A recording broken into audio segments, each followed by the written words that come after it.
we had a bit of an incident where, well, What the incident happened? was I was kidnapped at gunpoint.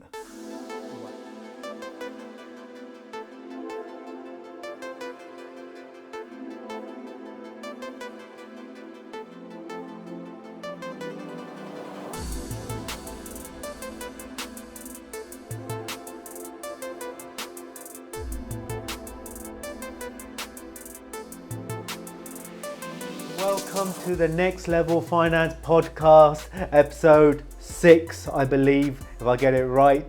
Our special guest today is Mitchel. Hi, Zee. Hi, Mitchel. Nice to see you. From Loveweds Jewelers. Check that out. And no, great having you here today. And you're ready to give huge value today to us. I hope so. You will do, you will do. So Mitchel was a bit nervous, and I'm saying to him, don't be nervous, because he's going to give huge value. He's going to relax. Got a bit of coffee on the side here. Unfortunately, didn't got Costa this time, but we've got a bit of coffee going, and we're going to go through his journey, because it's, as we all our guests are, it's quite remarkable and unique in its own way. So Mitchel. Yes.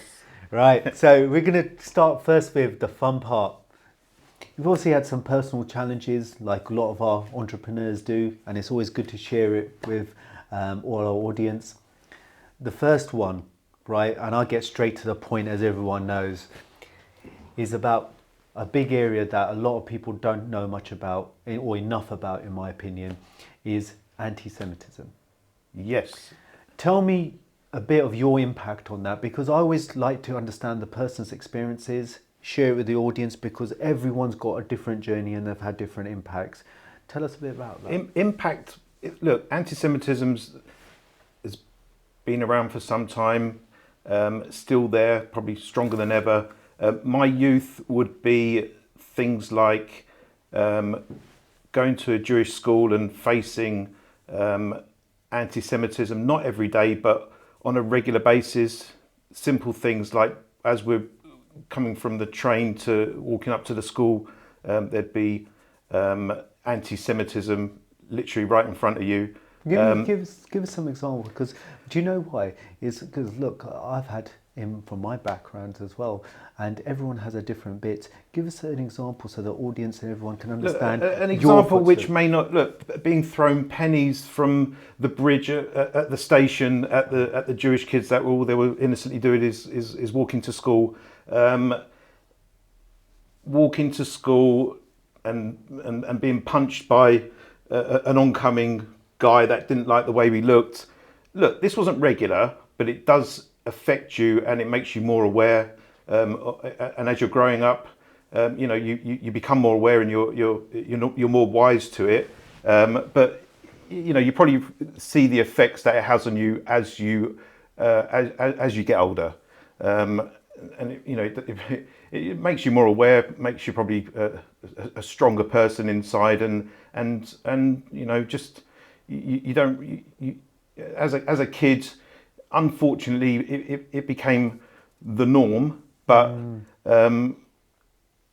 like I said, as you get older, you realise that this is ongoing and still is ongoing, and you hear reports today of the same thing happening, probably worse. So I want to unpack that. Do you feel, because you've mentioned that you feel it's still ongoing, and a lot of people don't understand these discriminations, they still happen, and yes, they do affect entrepreneurs and every other person. Yes. Do you feel your children, because you've got 2 boys, Yep. I'm fortunate to meet both of them. Yeah. Do you feel it still affects them? Do they probably tell you? Look, my eldest child, look, they've both gone to Jewish schools, so they're sort of they're taught to look out and be aware, and not to walk around on your own and go around in groups. And they have in school alarms where they have to hide under the desk. And again, unfortunately, that becomes normal for the Jewish kids of today. But they've been taught to look out and be aware. So It's just like you're telling me, and I can hear in your voice as well. And I've known Mitchel for some time, and it's obviously quite a sensitive area. and Look, it's still impacting, not just historically, but now, which I would hope, and I always saw an aspiration that it would have reduced with time. Well, this is the thing. The media don't really concentrate on. I'm talking about the media over here. Don't really concentrate or on showing how serious it currently is. People just don't realise that it's ongoing, and it's probably, from what I understand, it's highest that it has been for many years. And we're just sort of taught to be aware of it, and just almost keep you look behind you, look behind your back. I think that. Sorry, I think that's still a bit alarming for me. And I would have hoped that with time. Yes. We've got such a diverse society in the UK. Yes. Our audience is probably from all different backgrounds. Yes. And people have ups and downs. Yes. But I would have hoped in 2023, which know. we are in, that there would be slight mindset that your children, for example, would not have to worry or not have to go in groups because they're worried because if someone finds out what faith there are, that they will get anti-Semitism or get a certain way of feeling that would make them uncomfortable or feel even unsafe. Yeah. I just find that quite shocking. And it's when I speak to people like yourself, I really get that understanding, because I'm always asking people from all different backgrounds to understand their understanding of life and their exposure, because this doesn't get told. No. Same with Islamophobia, and all the rest of it. People don't talk about this. They think it's just like on TV or something, but it is happening. And the only way we can resolve this is by having that conversations and sort of highlighting, look, the only way we're going to do is educate people. Yep. Because we're all people in my world, and I think it's so important, that bit. So thank you for sharing that with us. No problem. And giving us a bit of insight. I think it's really important, and I wanted to bring that out because one of the most important things for me is to understand people's experiences and what their backgrounds are, their religious. Because on the Next Level Finance podcast, we talk about everything, even the things people may not want us to talk about. We still do.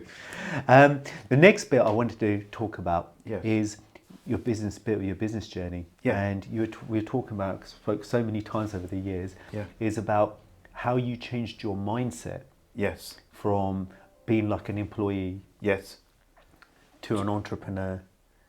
And you had a little bit in between where you were like semi-entrepreneur, but it wasn't actually your business. So tell us a bit how you did that. So regarding the jewellery store, so I was employed from another industry to help start a small jewellery store in Harpenden. It was to be an extension of my ex-colleague's manufacturing business. So it was to offer the end user high-end products at better value for money. So almost like an extension, so like a spin-off to the manufacturing side. So that's what we did. We set it up. End of 11. I was employed to manage the store initially, and been there ever since. Yeah, and to be honest, there's an interesting story how we met. Actually, was in your shop. I was walking past with my wife. I just had started my accountancy business at the time, and went into the shop. Met Mitchel, and Mitchel comes across such a warm character straight away. As I said, he's a little nervous, but he'll be relaxed after he's high on the coffee. And he just made us feel so welcome. We had a chat with him, had a bit of a laugh, and from then onwards, we've been talking and we've been working together since then. Yeah, that must have been around when I took over the business at the end of 13. Yeah, you took it 13. I think when we met, because when I just started the business, it was back in about 2016. 2016, so a few years. Yeah, and time has just flown. It's flown. And it's been a lot of fun as well. A lot of ups and downs, but we're moving forward. Yes. I think the other thing I wanted to talk about is, and this is quite mind-blowing, because I didn't know the detail until we were speaking before about this. Yes. But you had a huge incident. Look, we had an incident. I was there. Like I said, November 11 is when we opened the doors. And you were manager at that time, I was right? the manager. I had assistance from my colleagues at the time for the first few weeks, and then I was thrown in at the deep end to manage the new business, which was going okay. Come 2013, we had a bit of an incident where.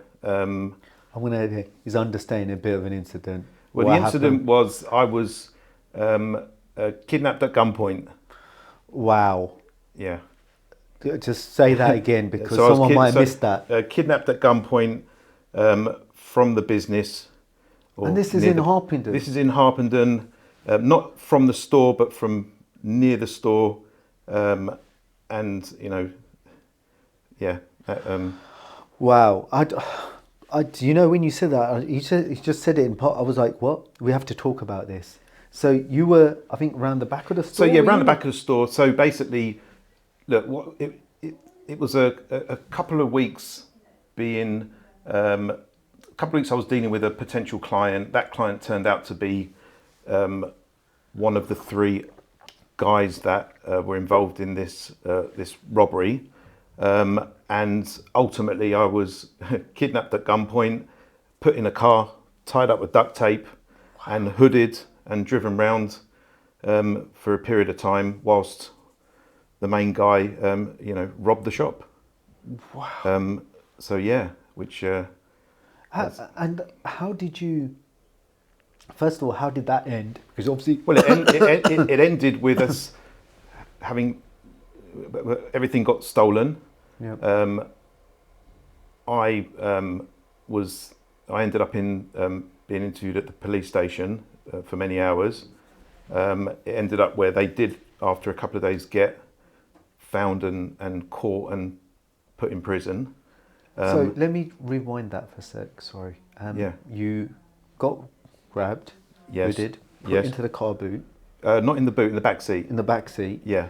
And then did they let you go after that? They basically took, they let me go after that, ultimately let me go. Yeah, they drove me back to where they started and got me out of the car. And dropped you out of the car. Yeah. And then obviously the police came. Well, the police, I actually got into my car and drove a little bit and ended up in a local pub where they called the police because my phone was stolen, and so, and then it all started from there. So And they caught these people. they caught them within a few days and charged them, and ultimately they went to court and pled guilty and put them away. That is, I guess, the only incident. That's the only incident. Look, we have it being owning a jewellery or running a jewellery shop. You're going to have incidents, but not as heavy as that. Wow. You get people coming in all the time, and you just got to be aware. And everyone said life as an entrepreneur is a bit tough, but this is taking it to a different level.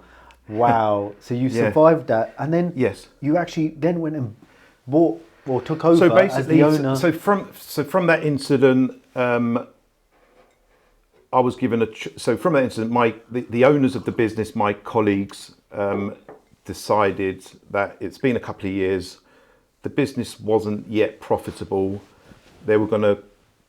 It was an excuse for them to potentially call it a day, and they gave me the choice of either letting me go or me take over by the business. So with the support of my family, my other half, we had a couple of conversations, and I thought, you know what, I'm gonna go for it. I've spent 2 years here. I'm gonna go for it. I'm gonna buy the business and I'm gonna build it. And that was my challenge. If I can overcome what happened to me, then I reckon I can see potential from the feedback we were getting for the first couple of years from clients that we had dealt with.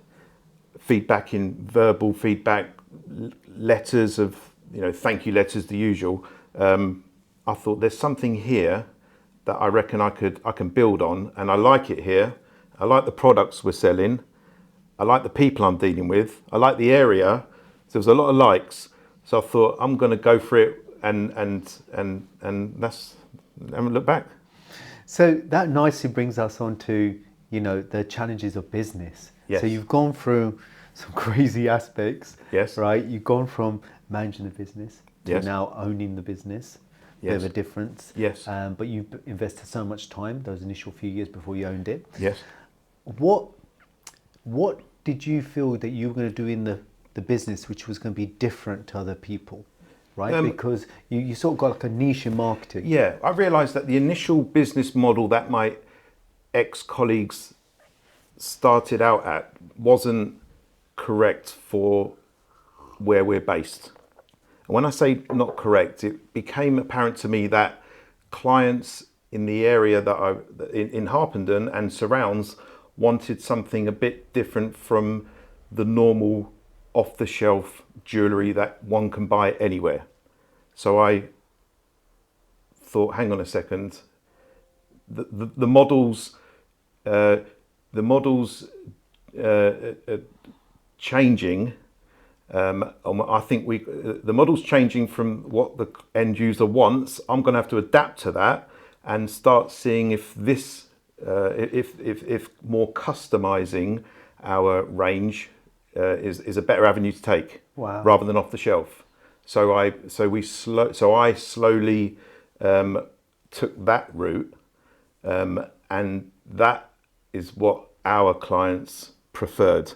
Wow. So rather than ready to wear, off the shelf, get anywhere you want, it was more of a case of high end custom jewellery at different levels, at the right price point, because as a consumer myself, I'm always conscious of getting good value for money, but not sacrificing the quality. And I thought, well, I knew that that's what our clients wanted. That leads us nicely onto the next bit, is how do you compare with your competition, both other physical jewellery shops Yes. in the surrounding areas, Yeah. and the dreaded online? Right. How do you differentiate yourself? Well, when it comes to high-end jewellery, online is a very good way of searching for what you want. We've got our own website. Ultimately, clients want to be more tactile with the products, so they want to actually see the items. So we can offer both online and bricks and mortar store where clients can come in.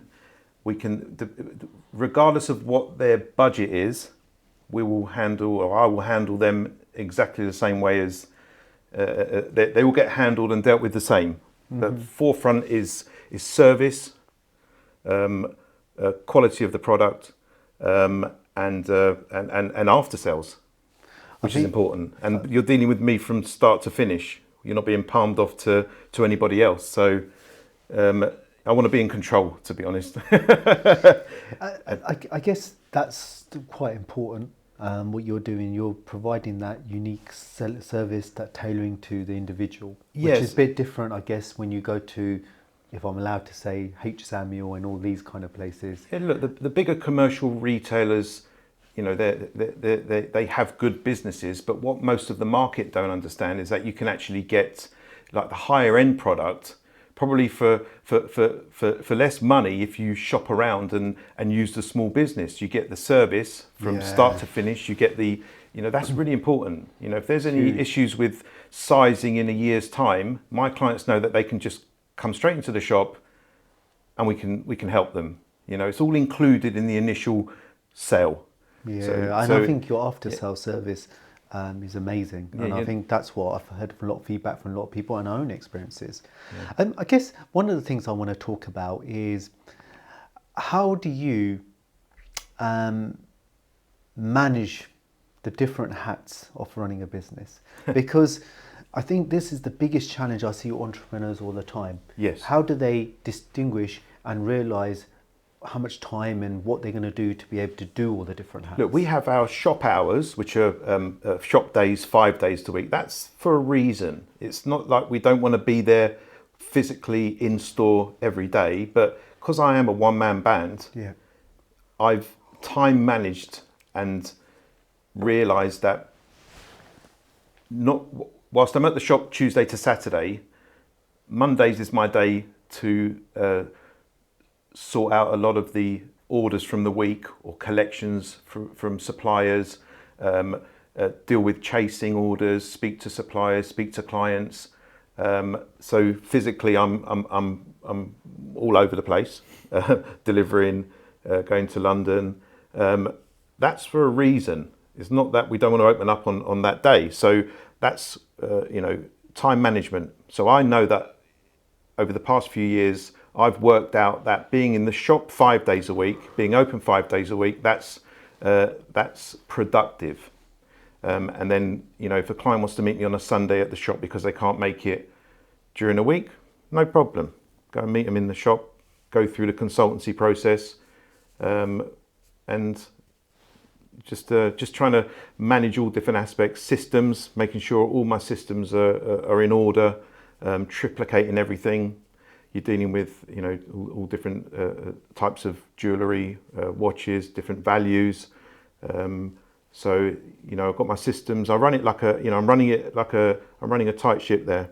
And I think that's really important what you mentioned, and I go on about a lot of people follow us on social media. Yes. I always go on about systems. Yes. Because if you want to scale a business, you need to understand all the steps that you have to do and how to, as much you can automate or put processes in place to be able to do it. Yes, absolutely. So, I've got the back end of the business, which is probably, if you're putting it to percentage, it could be up to 75-80% of running the business.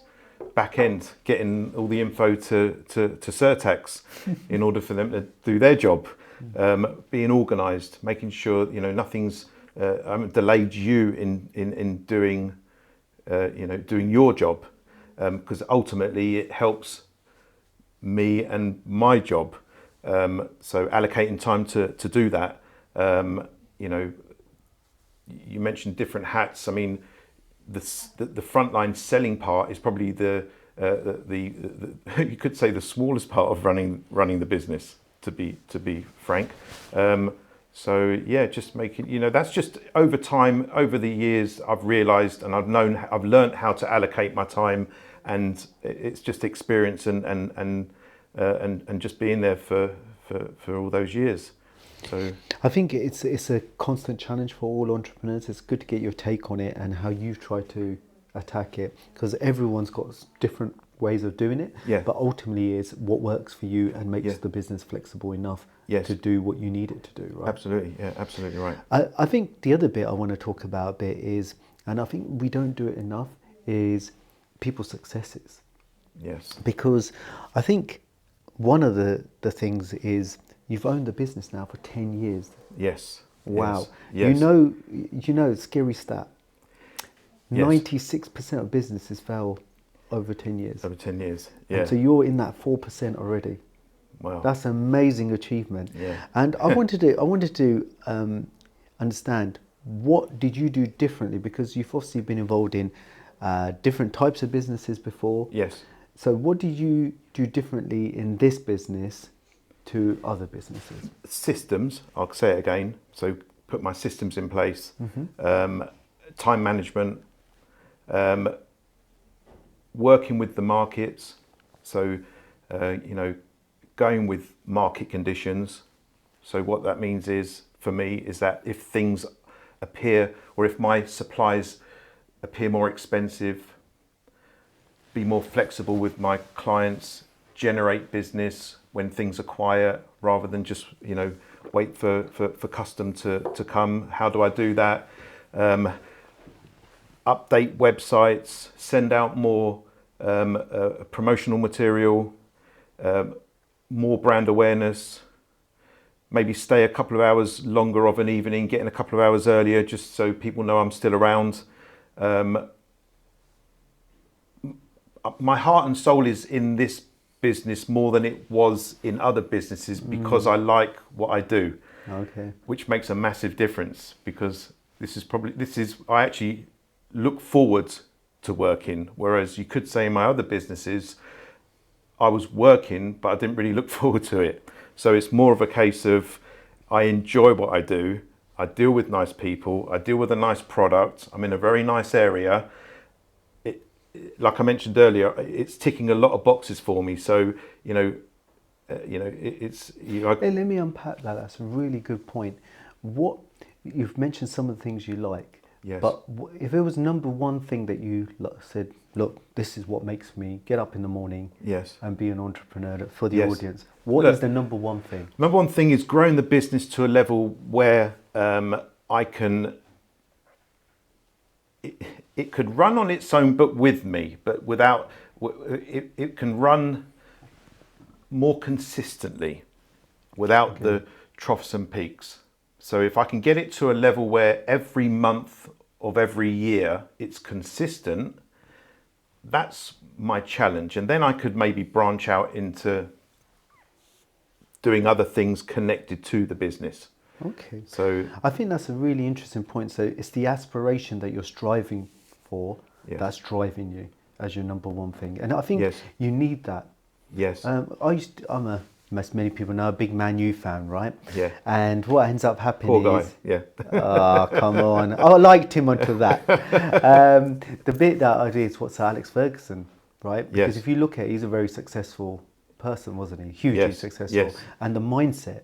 Yes. And his mindset was, don't look at what trophies you've got now. Yeah. Great, you got them. Yeah. Put them away. Yeah. But when you finish, then you look at them. Yeah. Because you're always looking at the next one. Yes. The next one. And I Yes. think that's one of the traits of great entrepreneurs that I've been fortunate to meet and have conversations with, is they're constantly looking forward. Yeah. That's Because absolutely that's right. what they don't get ahead of themselves. Yeah, absolutely right. Yeah. Does that make sense? 100%. And I think that's a huge driver. What I wanted to do is also, you've got this concept, which I've seen when I've gone into Loveweds Jewelers on Harpenden, is that it's not like a shop. No. It's more a showroom. Correct. Can you give a bit of rationale So basically, behind that? as previously mentioned, the model changed after a couple of years when I realised what the market wanted, not just in the close vicinity of Harpenden, but our clients come within 20, 30 miles of Harpenden. They wanted something more custom. The reason they wanted something more custom is because of big choice online. Yeah, and modern technologies. Yeah. So we ended up turning that small presence in Harpenden from a classical retail store to more of a small showroom. And because jewellery's relatively small, you don't need a big showroom. So in the back on the business side of things, we've kept it nice and tight and small, because it helps us give the end user a better product at a better price, and the experience of actually understanding why that product's right for them, I guess. Absolutely, yeah. You've got some replicas here. Yes. And they look quite nice. Yes. Right. Can you sort of explain to us, because when I look at jewellery, right, apart from thinking how much it's going to cost me and how I'm going to keep the missus happy, right, is how do you look at it? I guess I wanted to understand. So I would look at that small sample tray. So this has just been pulled out of our display. These are example rings that have been custom made for sampling. So these are just a few. I look at these and I think, first of all, up-to-date choice. Yeah. Each ring will have a variant. So I can, from my perspective, I know that the client will get options and choices of different metals, gemstones. So each ring has a variant of, it could be 15 or 20 different options. Wow. Which is good for the client. So the end user gets to choose, which is what they want, to make it more personal. Is it like a pick and mix kind of thing? So you can choose different aspects and then you're sort of giving them the options to get it put together, and that's where your expertise is. Absolutely. So ultimately they want to choose something that's a one-off, and this is the starting point of that one-off. Got it. Yeah. Or if you like that exact example, there's stock of this, no problem. But 95% will want to customize the example rings. So you see that and then you have to communicate. So you know, there's a guy turned up, he's about to pop the question, Yes. right? What's the typical things he asks you about? He'll ask me. He'll ask me. Well, first thing will be, you know, they're very conscious of their clients have got their budget that they've got in mind. Yeah. I need to understand that because I can then cut their cloth accordingly. So not to say we have to max out on their budget, but get them the most for their money. So they're getting the best quality. I guess the big output result is the lady's got to say yes, right? She's got to say yes. Because if she don't say yes, it doesn't matter about the ring. That's right. So Look, your job is to make that dream happen, right? Absolutely right. So absolutely right. So every item that we make, we're conscious of that. We're conscious of that. Look, there's flexibility. What's your success rate on that? That's the most important. As far as I know, we're about 100%. So yeah. So far so good. So far so good. Oh my days! Yeah. I know. Some of the team will have different perspectives on that. You know, they may Yes. come and see you in the future. I look forward to it. So no, thank you for sharing those. No I think worries. it's trying to get that perspective because people don't realise the different aspects. Hi everyone, sorry to interrupt the podcast. Hope you're getting a huge amount of value from this. Just going to be quick, 2 seconds. First of all, to let you know, in the comments below, we have got links to free business guides that can help you on your entrepreneur journey. They include exclusive footage from Sky TV episodes that I've done and a whole load of other content in there. Whether you're a growing business, property investor, property developer, or if you want to love the fun of SSAS pensions. Please do look at those. And if you still want more help, get in touch. The contact details are below. I hope you enjoy the podcast. I guess you mentioned before, you've built your reputation, Yes. right? And you built it on being the high end, but making it widely available. Correct. How did you do that? Because, as you Just- rightly said, look, there's loads just, of options out there, right? There's loads of options out there. You know, you can go online and all the rings look the same, and you wonder why there's different price points. The reason there's different price points is that all those rings aren't the same. They might be made of the same metals, and they might be made of, say, diamonds, but there's so many different choices and qualities. So it was always my aim to just give the best quality at the right level, and the way to do that is just don't be greedy. It's as simple as that. You know, it's as simple as that. You want like repeat business, and I think that leads us nicely onto the next question I was going to ask you is, right, any business which has got a service element, even if it's just selling goods, to differentiate, Yes. you've got to build that rapport 100%. and that repeat. So how do you, I think I know the answer, Yeah. but how do you illustrate that value? The value is the service. Yeah. The value is making sure the client gets what they want for their budget without cutting corners. Because like you said, it's the long game. Yeah. This is the engagement ring start. You've got the 2 wedding rings. 2.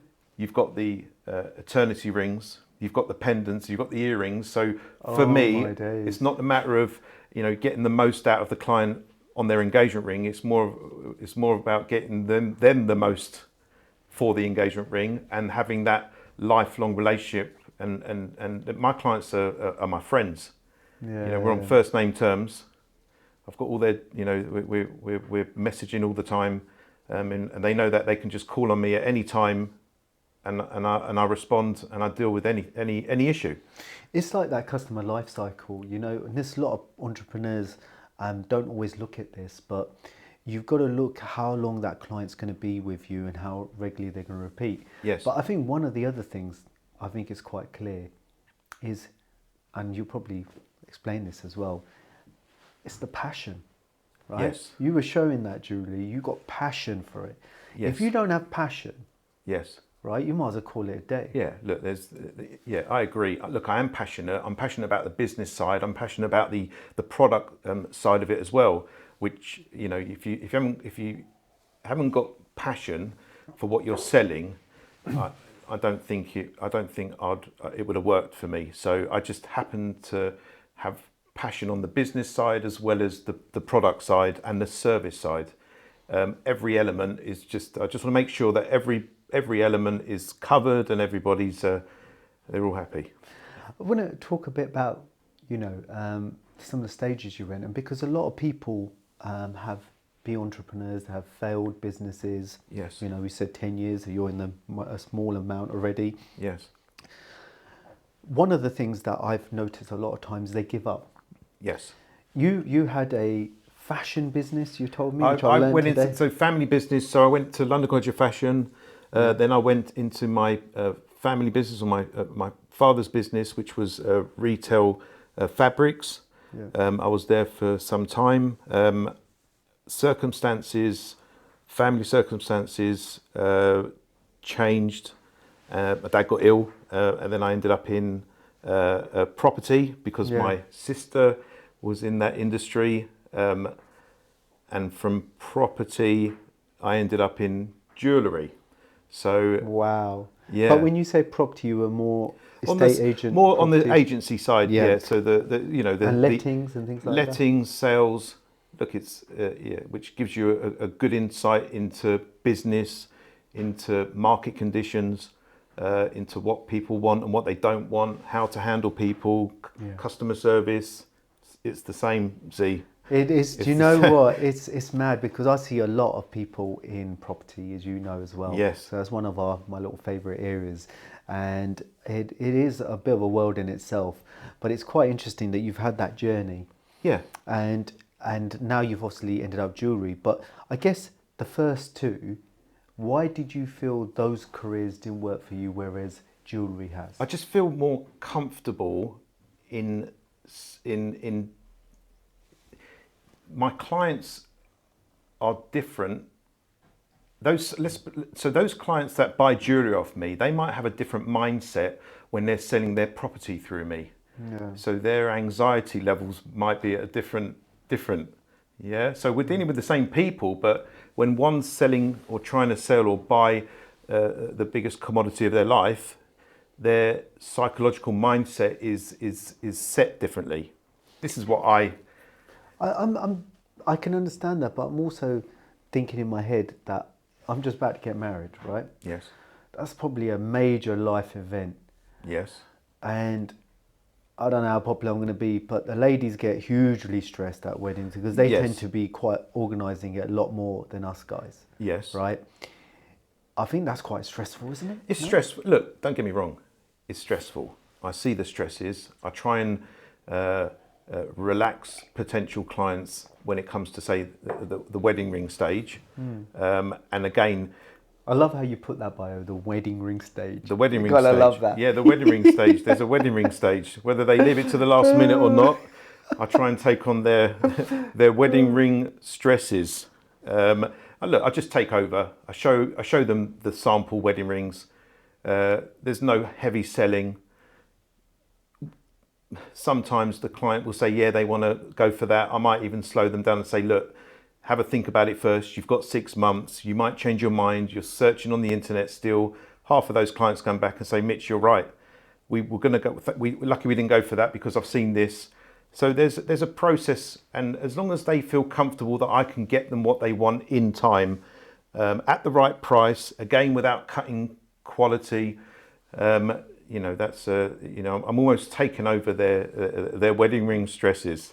I think that's such an important part, and I think what you've sort of mentioned is huge. I want to touch on a slightly different area, because obviously you had transition, and one of the transitions that you did, and I think this is quite important to entrepreneurs, is that you obviously were originally married, and you've got 2 children. Correct. Which, as I mentioned earlier, which I've met as well. Unfortunately, you had the dreaded divorce. Yep.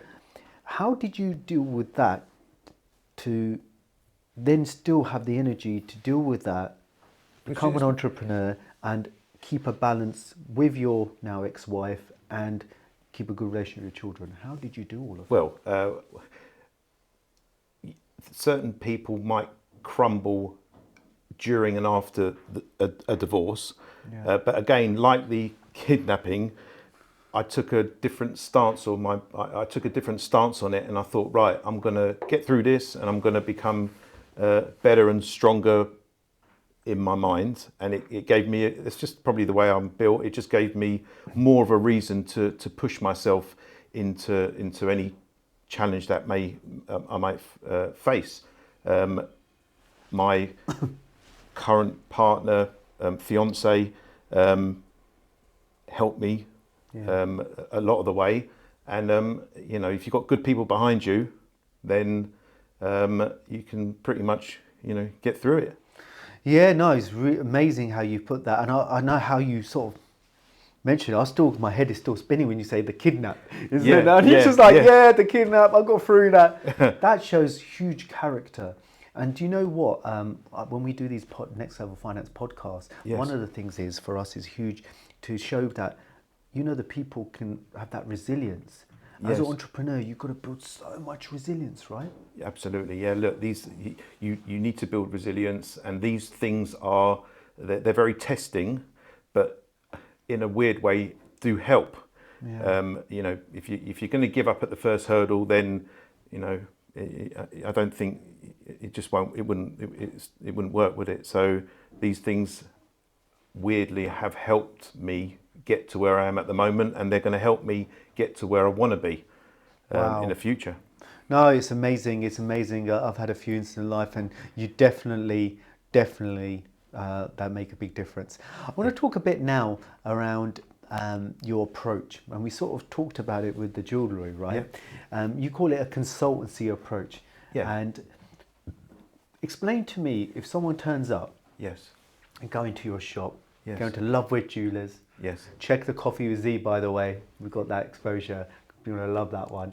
And you turn up, what do you do to make them feel relaxed and that journey? Look, it's weird because walking into a jewellery shop can be intimidating. I've got a small jewellery shop, so it could actually be more intimidating for potential clients.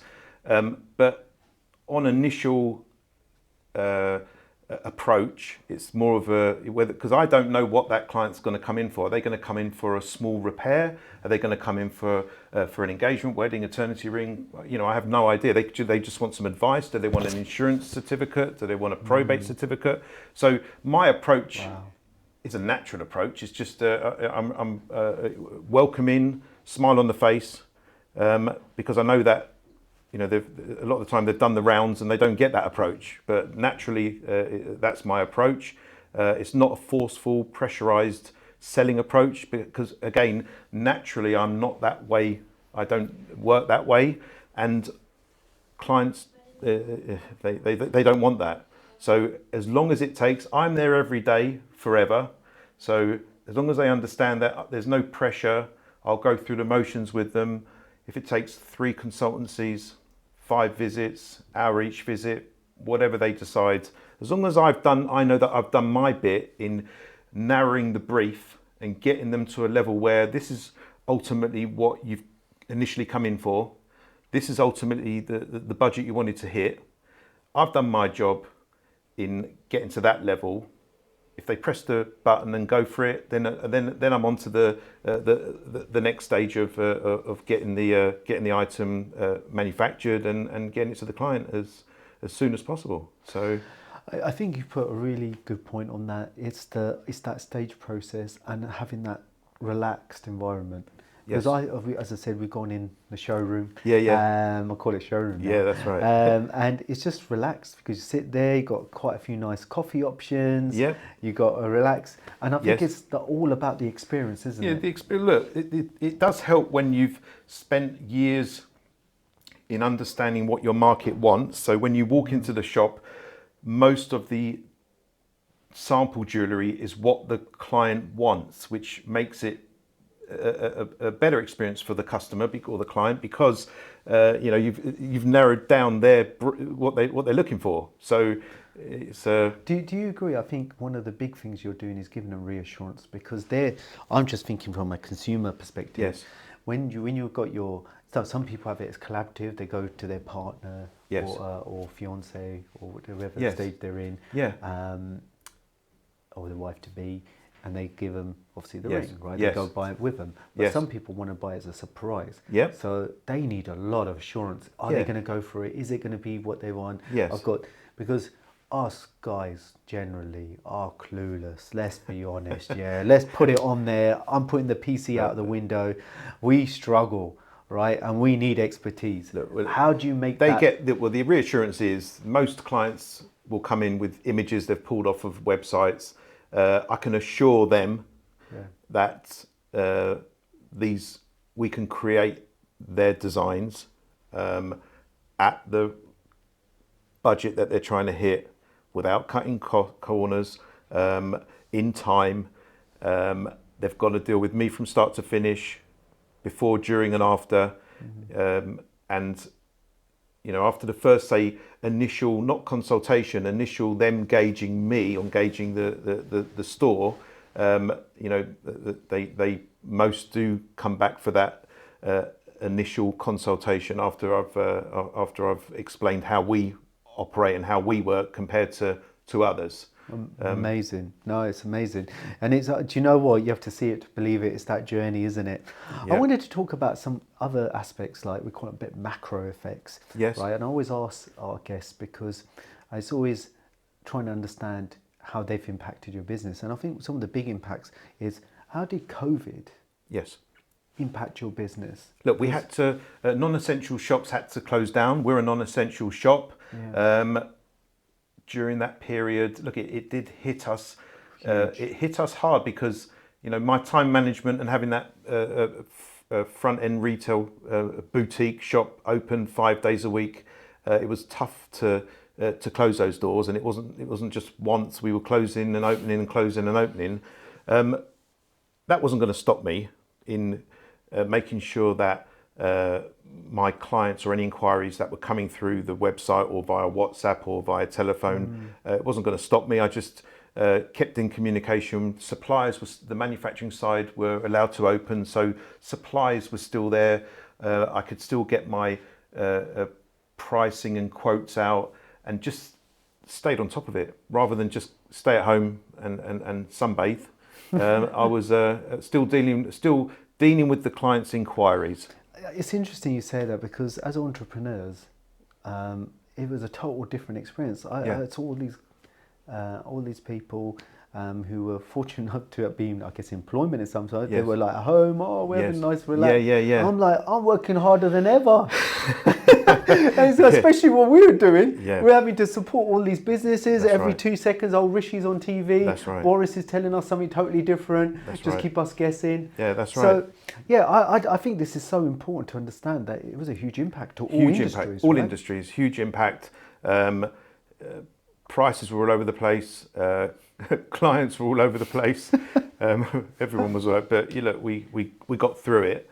And then there was more. Then it was again. It wasn't a case of rebuilding the business. The business was already there because we'd already built the business. It was just a matter of getting the ball rolling again, and getting the regular income in, and getting the goods out. Because if you don't sell, you've got no income. Ultimately, especially in goods businesses that you're ultimately yes. Ultimately. The other bit I want to touch on, and this bit is quite important, and there's such. Whenever I mention the dreaded B word, Brexit, yes, people, I've had a lot of fun mail on that, but we have to raise this. Yes. How did Brexit affect your business? Brexit affected the business more from a point of view, our metals and stones went up overnight. It's all dollar related. So overnight, our item, or the ingredients that make up the end product, went up in price. So we just, you could say that orders we took maybe a month or 6 weeks prior, the margin wasn't there. But we just had to, again, wait for the next batch of orders, find a margin, still provide a service, still provide a good product, and just adjust with what Brexit left us with.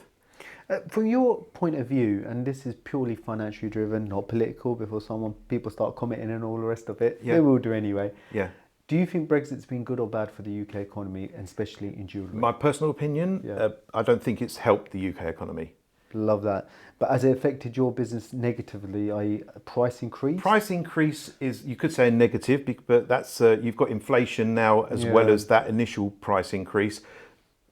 We worked around it because ultimately you've got an intrinsic value of the initial ingredients. So we just need to make sure that the clients are still prepared to buy at the slightly higher price. But we were tested then, and we're being tested now with with inflation. I guess, these big income effects on macroeconomic effects that affect income for many people are still not understood, and a lot of people are struggling on this. Yes. And I guess has another bit I want to just mention, got a little bit of time, is around cost of living. Yes. How has that affected you and the business? Look, it's a luxury market we're dealing with. It's a luxury item.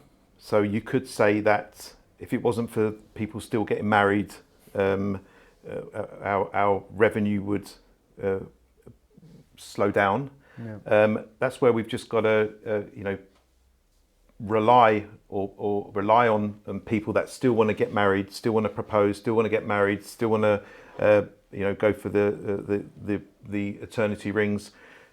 They're more frugal, the clients. So we're dealing with a cost of living issue where cost of metals and stones has increased. They haven't got as much disposable income as they used to, so it leaves a very small amount of money for them to spend on luxury items. Wow. The only way around it is the same as we've always done, is just try and give them best value for money. Our margins, as you could probably see, will suffer, but we just have to try and then generate more revenue to overcome that, which thankfully we've done.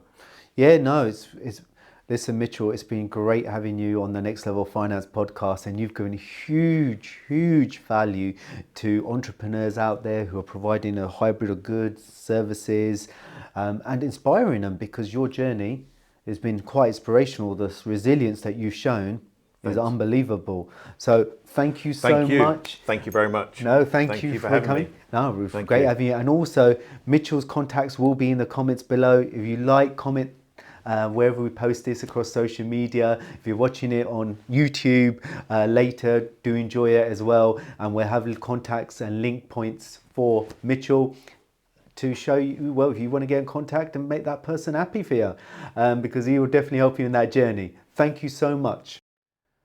Hi everyone, I hope you've enjoyed this episode of the podcast. We're doing this to add value to your entrepreneur journey. We just have a quick catch up on this, is that just to remind you, we've got free business guides in the comments below. They got huge value in them for property investors, property developers, SSAS pensions, and if you've got growing trading business as well. After you consume those guides that have got exclusive Sky TV episodes in them, please do get in contact with us. The contact details are there, and we can help shape your entrepreneur journey and unlock financial freedom. Thank you so much.